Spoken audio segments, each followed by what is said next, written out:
This is part 3 of our section on Buddhism, be our last lecture for the week.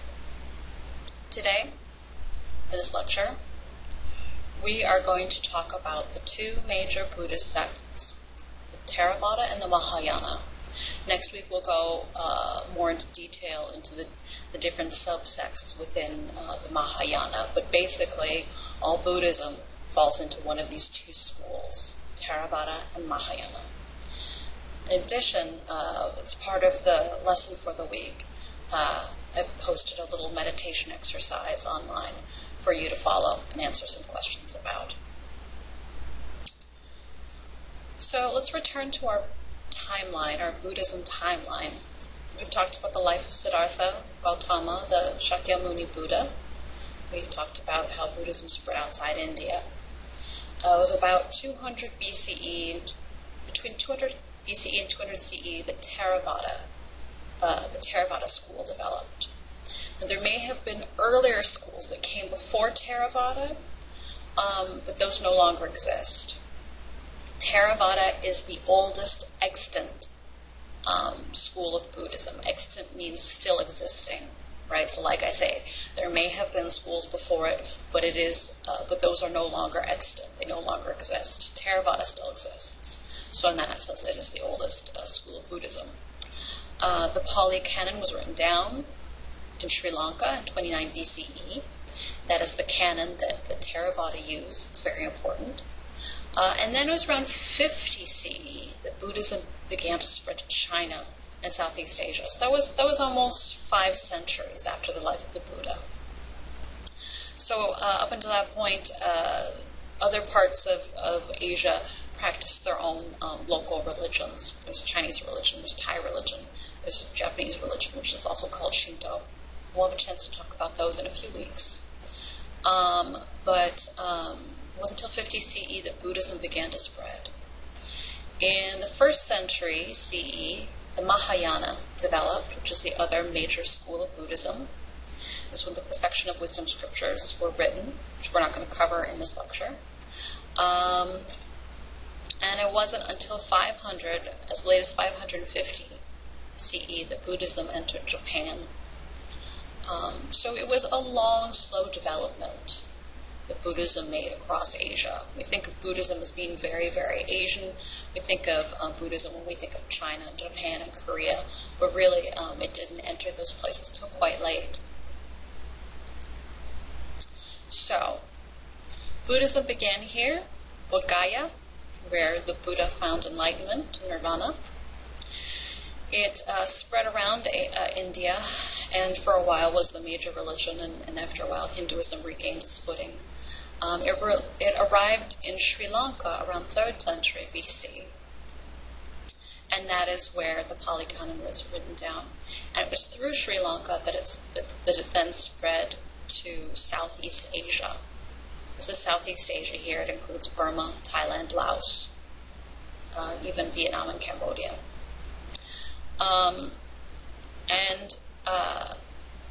It spread then to China.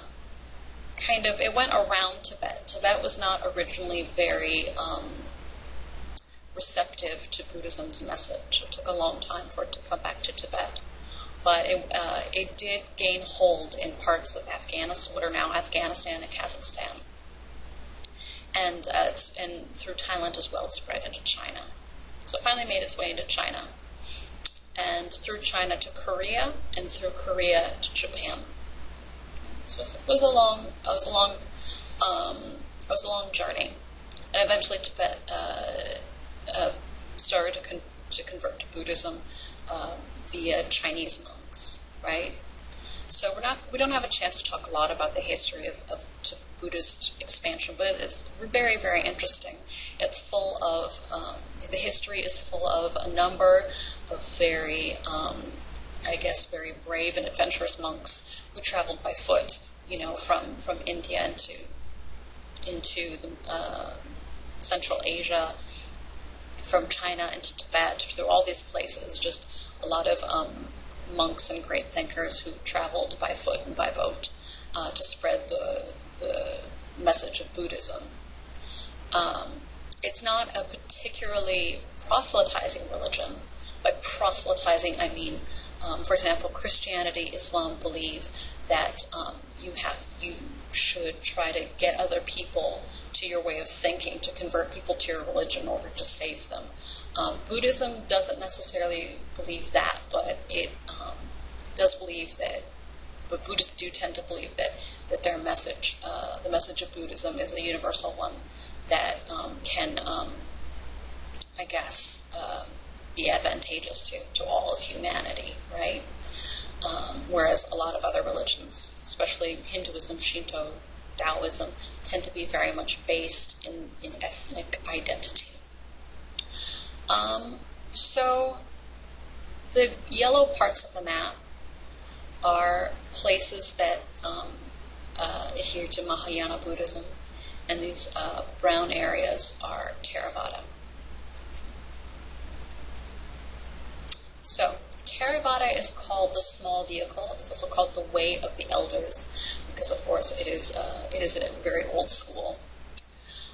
It is found, as we mentioned, in Sri Lanka and Burma and Thailand. It uses the Pali Canon.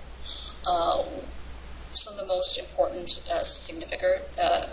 distinctive characteristics of Tera Vaada is that it considers monasticism to be the ideal life for achieving nirvana. Monasticism and meditation are extremely important to Tera Vaada, and it's important to Mahayana as well. But the Tera Vaada focus more on wisdom and meditation, whereas we'll see the Mahayana put a lot of emphasis as well as devotion and compassion. Okay, so Tera Vaada monks you can recognize by their yellow and orange and saffron color robes. Right, those are Tera Vaada monks and nuns. The goal in Tera Vaada is to reach nirvana, not to reach enlightenment, because enlightenment is very difficult to reach, and it's ultimately not necessary anyway.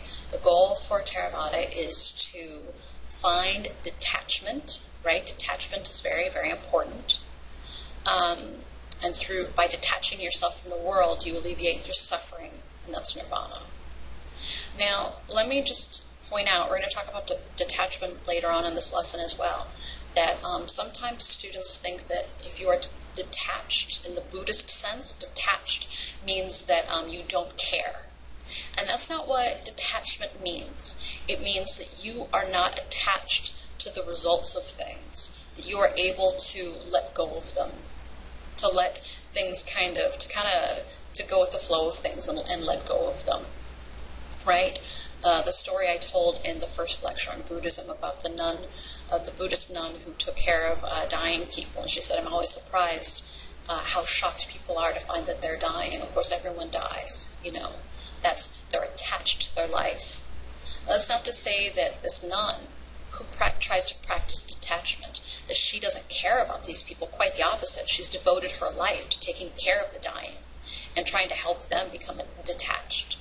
It's more like, if I could use an example from Hinduism. Krishna, remember in the Bhagavad Gita, Krishna told Arjuna that you should do what is right. You should take actions, make right actions, and not be attached to their results. That's kind of what we mean when we talk about detachment in Buddhism. You do what is right, and you feel compassion, and you feel love, but you're not attached to things. You understand that things pass away. So when we talk about detachment, don't assume that we mean detachment means not caring. It's quite the opposite. Buddhists put a good deal of emphasis on compassion for other people, and not, especially not thinking about the self, but thinking about your community. Okay? So for the Tera Vaada, this comes through monasticism, becoming a monk or a nun. It comes through wisdom and meditation. Mindfulness is, you might have heard of, it's in the news a lot these days. Mindfulness is very much a Tera Vaada concept. It's a form of Theravadan meditation in which you just try to calm your mind and just become aware, just become mindful of your surroundings without trying to analyze it, without being attached to the things that are going on. Instead, you just observe things, right? Without without analyzing, judging, or attaching yourself to them. And ultimately you can find nirvana. It is fairly unified in belief and practice. So there's some cultural differences between Sri Lanka and Thailand, Cambodia, Myanmar, all of which practice Tera Vaada. There's some cultural differences, but for the most part, Tera Vaada is kind of the same wherever you go. On the other hand, Mahayana is very diverse. Now, Tera Vaada also includes what's called the triple gem, right? Tera Vaada Buddhism can kind of be summarized by the triple gem. 3 parts of the triple gem are: I go to the Buddha for refuge, I go to the Dharma for refuge, and I go to the Sangha for refuge. In that order, right? You go to the Buddha first, and then you go to the Dharma, and then you go to the Sangha. So, refuge from what? Refuge from suffering, refuge from grief, refuge from ignorance and from illusion, right? These are the things that will save you. The Buddha, the Dharma, which for Buddhists means the Buddhist teachings, right? The Four Noble Truths and whatnot. And then the Sangha, the monastic community. These 3 things, they provide guidance in a Buddhist's life. And when you take refuge, it means you honor them. You don't pray to them, right? Ideally, you don't pray to the Buddha. You honor the Buddha, and you honor the Buddha's teachings, and the Buddhist teachings, give you guidance. Now, that being said, in every religion, a religion needs to make room for followers who are kind of more casual observers of their religion and not as devout or not as, careful about the philosophy and theology of their tradition. What I mean by that is I was in Thailand one time, and I took a cab to a very famous temple, and the cab driver was a Thai man, a Thai Buddhist, Theravadan, right? Theravada, Thai Buddhism is Theravada Buddhism. As I was going into the temple, the cab driver said to me, he said, "Oh, you should go in there." He said, "You should pray to the Buddha." And I was like, "Okay." He's like, "If you pray," he said, "you'll have money and you'll have a very lucky life." Of course, that's not at all what the Buddha taught, right? That's not what Buddhism is supposed to be. But for a lot of people in any religion, in any tradition, there's going to be a group of people for whom it's about finding solace in their everyday life, solace from poverty, from pain, from unluckiness, whatever, and they're just looking for those basic things. And you find that in Christianity as well. Certainly a good number of Christians who go to church hoping that God will bless them and thus they'll have a good business or something like that. They're not so much interested in their own salvation. Same thing in Judaism, Islam, Shinto, Taoism, pretty much all the religions, right, need to make room for this group of people who aren't necessarily going to be super faithful to what their religion's about. But ideally, we don't pray to the Buddha. You honor the Buddha. And the Buddha, images of the Buddha inspire you and remind you of your own Buddha mind, right? So Mahayana is a much more diverse school. Mahayana means the great vehicle. It developed 1st century CE, so about 500, 600 years after the Buddha lived. It's found mostly in North and Eastern Asia, in Tibet, Mongolia, China, Japan, Korea, Taiwan. It tends to be more devotional in nature, right? There is a focus on wisdom, but there's also a great amount of focus on compassion. Compassion is very important. The Mahayana Buddhists also try to seek guidance from Bodhisattvas and Buddhas both. What is a Bodhisattva? This is a very important concept. A Bodhisattva is a being whose aim is to reach enlightenment and who is very close to finding enlightenment. So this is a term taken from the Buddha and his life. He talks, the Buddha could remember his previous lifetimes. And he talked about when he was a bodhisattva, when he was basically almost a Buddha, but not there yet in these past lifetimes. So again, in Mahayana Buddhism, the goal is to reach enlightenment. It's not just to reach nirvana. And if you're close to finding enlightenment, then you're a bodhisattva. And what do bodhisattvas do? They tend to, or they try to assist other people. They use their compassion to assist other people in finding enlightenment. A lot of stories of bodhisattvas involve people know when they're close to enlightenment, right? These are very high-minded spiritual individuals who know they're close. And generally, there's stories of bodhisattvas where they make vows, where they say, I will not become a Buddha. I will not take that final step, and reach high nirvana and leave the cycle. I will not do that until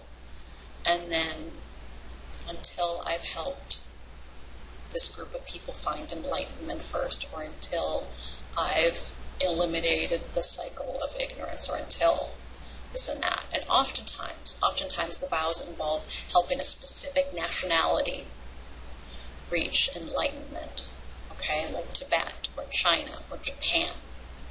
And in that way, a lot of countries, a lot of nations kind of almost have like a national bodhisattva, or a bodhisattva that's very personal to that nation, because usually that bodhisattva was a monk or a nun in that country, and so they themselves kind of have a desire to see those particular people, right, find enlightenment.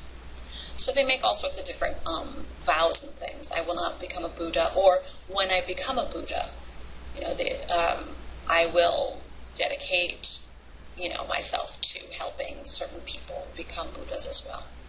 Right? So this is where the compassion comes in, right? Compassion is a key part of finding enlightenment, right? It's about being detached from the self and detached from any idea of permanence, and showing compassion for other people, because people suffer, because people are attached to this world and they don't understand that they're attached. Mahayana, again, an important part of the practice is meditation.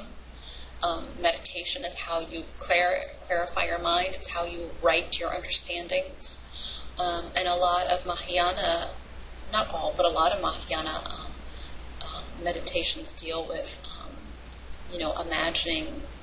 For example, I participated in meditation one time. It was Tibetan Buddhist, which is Mahayana, and they had us visualize,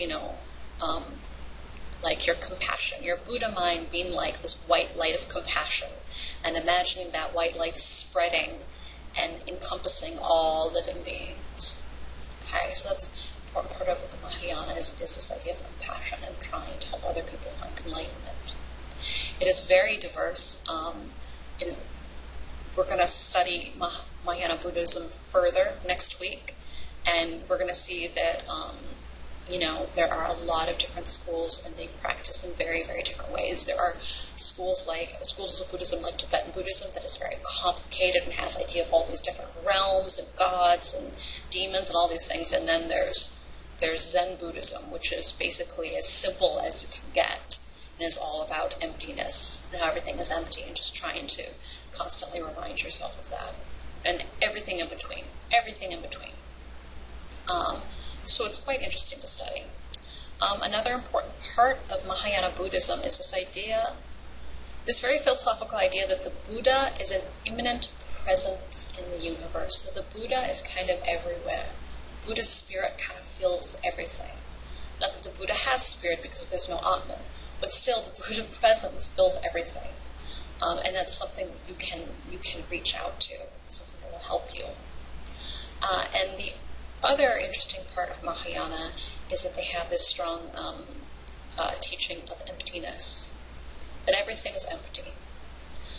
If everything is impermanent and everything is illusionary, it's a logical step to everything is empty, and that plays into the idea of of detachment, of being detached from things.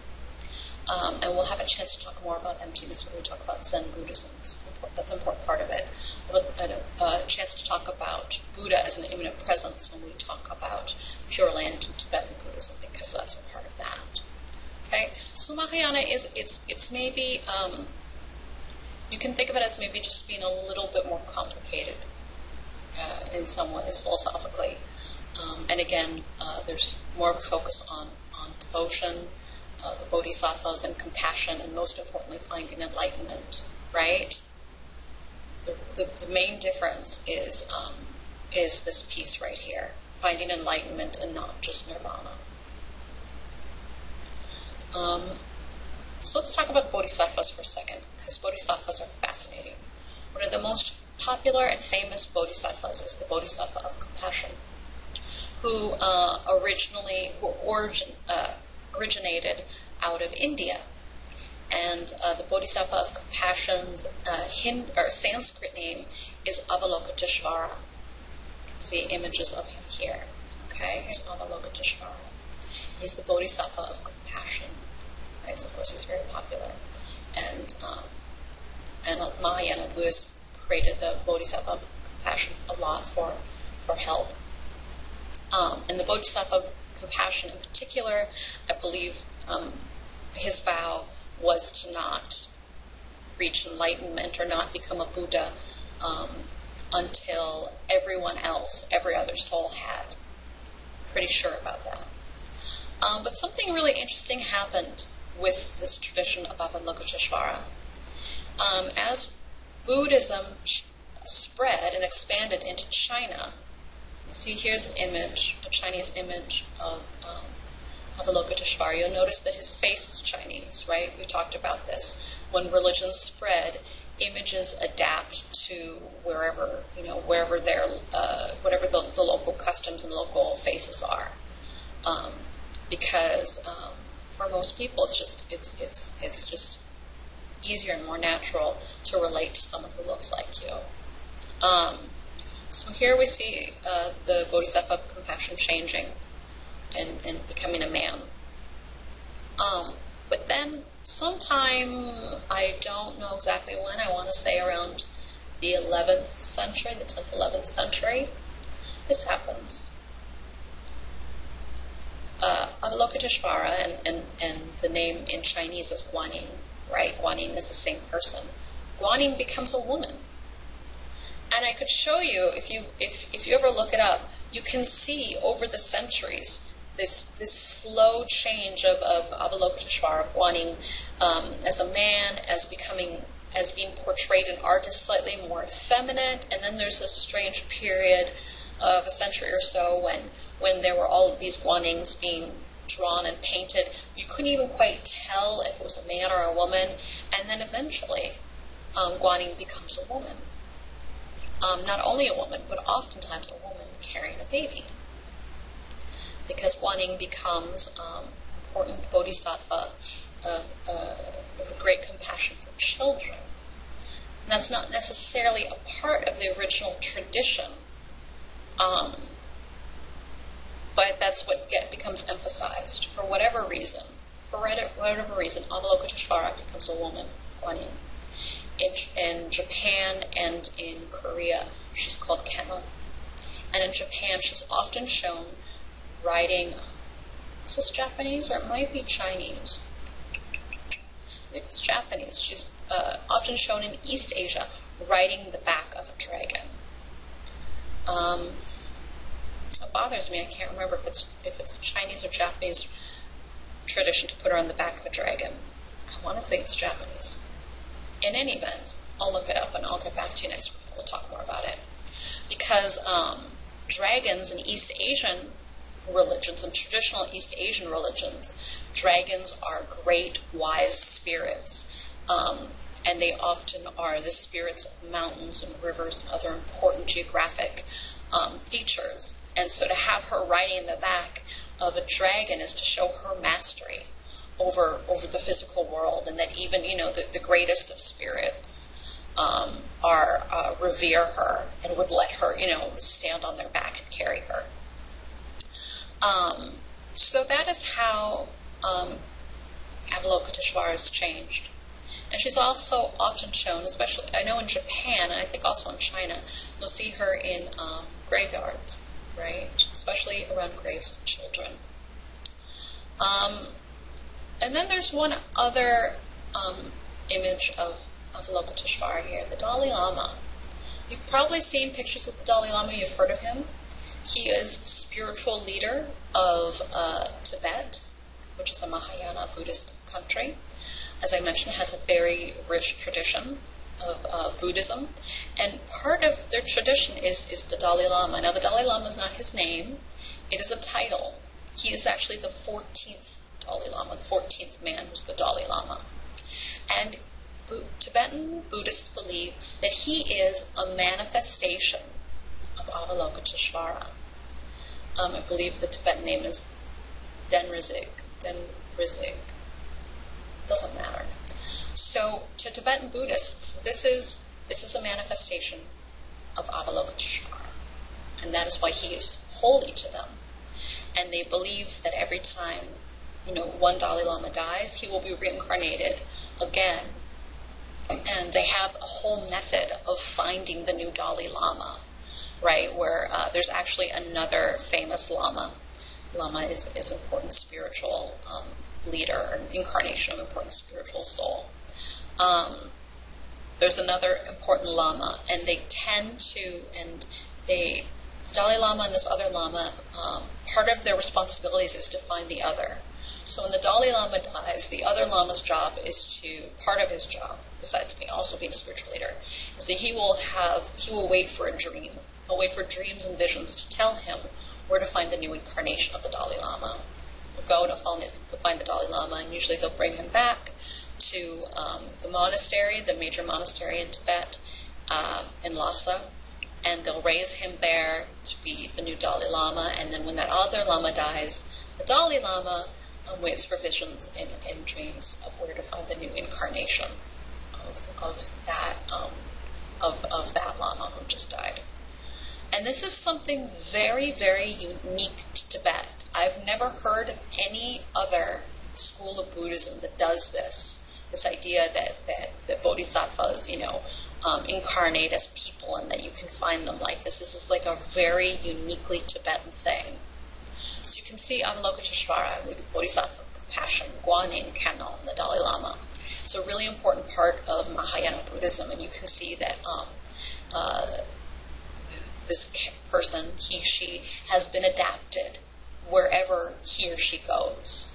And that works in Buddhism because bodhisattvas, part of being a bodhisattva is appearing or manifesting in one way or another wherever he or she is needed. Okay? So wherever they're needed, they will manifest there. They will emanate in whatever form they need to emanate as. There are folk tales of bodhisattvas appearing as animals or as this or as that. It's not exactly like Hinduism, but it's not a far cry from Hinduism either, with the idea of Vishnu having his incarnations, right? But still, this is uniquely Buddhist. So I thought you'd find that interesting. So you'll hear me refer often to Avalokiteshvara, Guanyin, Kannon, Dalai Lama. You'll know now. If anyone asks you about the Dalai Lama, you can tell them all about him. So now, for the lecture's discussion, I'm going to have you do an exercise. First, I want you to reread pages 443 to 445, which should be the section on the Four Noble Truths, and 553 to 555, which is the section on meditation. I want you to take a little time to think about the idea of detachment and how meditation relates to detachment. Now, on the website, I'm going to post a link to a website.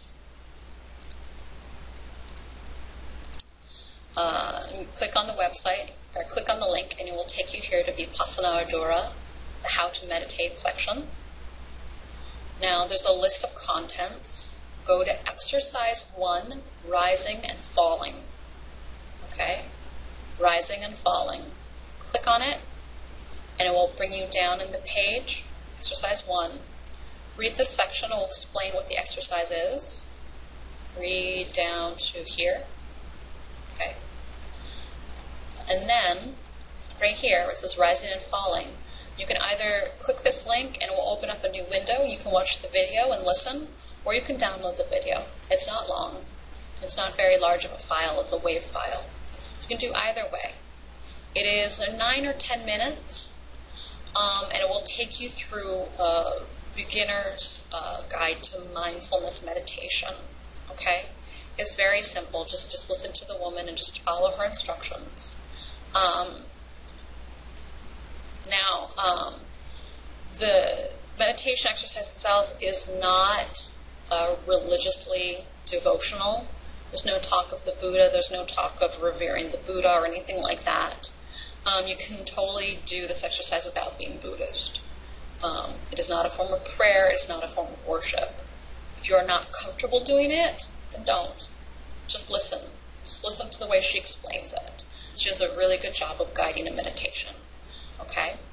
And then I want you to pay attention to when she talks about bare attention. What is bare attention? And how does it relate to the Buddhist concept of detachment that we talked about today? Okay, because this whole meditation exercise, these meditation exercises are all about training your brain, training the mind to become detached. So what is bare attention, and how does it relate to detachment? You might have to give this some thought. It might not be an obvious answer to you. Before you answer the questions, please listen to the entirety of the meditation exercise. And if you're comfortable following along with it, do so. Like, listen, practice the entire thing, and then go back and answer these questions. Also, so you know, this is just a really great website, this Vipassana Ardura website. If you want to go through some of these other sections, the sections on letting go of I, sharing merit. We talked about last time how you share merit. This website is written for Buddhists, so this is so you can see the way people actually build up merit and then share it with their community. Mindfulness, all these kinds of things. So we went to let go. Take a look at them if you have the time. It's a long section, so don't read all of it, but if something looks interesting to you. Also, the sections on the Buddha and Buddhism are very good. As I mentioned in the first week of the course, when you want to learn about a religion, you always go to the source. You go to members of that religion, and this is an excellent site written by Buddhists for Buddhists, and it's a great way to look at Buddhism. So yeah, if you have any questions about any of this, of course, just email me. And let's see. I think that's it.